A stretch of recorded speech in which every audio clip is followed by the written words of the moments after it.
안녕하세요. 오늘의 목회 칼럼의 주제는 탈진된 정서 재충전하셔야죠 라고 하는 그 칼럼입니다. 오래전 고향을 다녀오던 고속도로에서 일어난 일입니다. 주유 계기판을 보니 이 정도면 어느 휴게소에서 기름을 넣으면 되겠다는 생각이 들어 고속도로에 접어들었습니다. 목적한 주유소가 40km쯤 남았는데 게이지에 노란 신호가 들어왔습니다. 신호를 보는 순간 마음이 다급해졌습니다. 신호가 들어왔다고 해도 약 30km는 더 갈 수 있다는 말은 들었지만 그 말엔 관심이 없고 기름이 언제 떨어질까 생각 때문에 초조함과 불안이 더 심해갔습니다. 속도를 줄여 3차선을 운행하며 기름이 떨어지면 갓길에 세울 것을 생각하며 운전하는데 얼마나 마음이 불안했는지 지금도 그때 일이 떠오릅니다.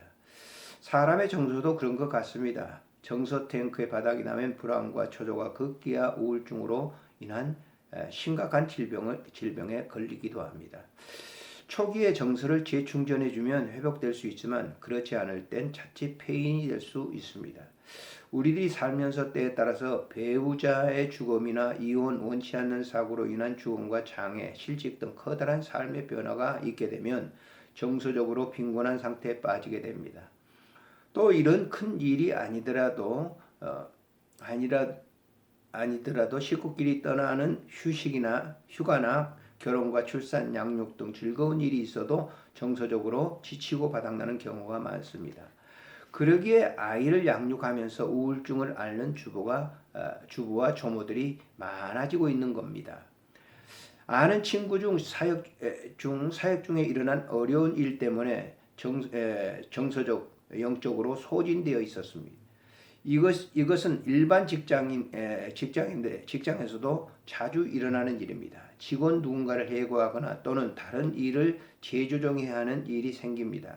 중요한 업무 보고에 닥달여 직원들이 시달립니다. 그런 날 컴퓨터가 먹통이라도 되면 열불이 나는 거죠.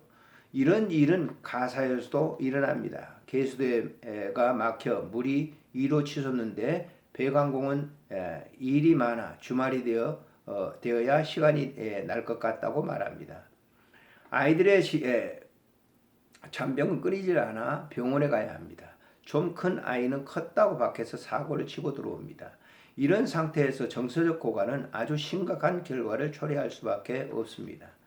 그러기에 정서적 재충전이 필요하다는 겁니다. 홍천의 섬마을 총장인 이시영 박사는 여러 가지 재충전 방법을 말했는데 첫째가 휴식이라 했습니다.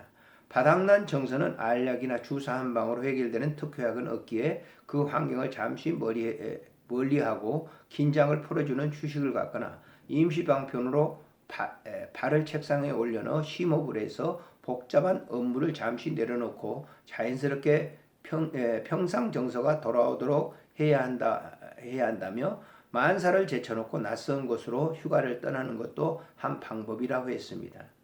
다른 하나는 업무와 전혀 다른 여가 활동을 하는 것입니다. 독서와 음악과 요가, 운동, 수영 등 자신이 평소에 관심이 없던 일을 해보는 것도 하나의 방법입니다. 그중 선택은 돈 들이지 않고 정서를 재충전할 수 있는 가장 좋은 방법이랍니다.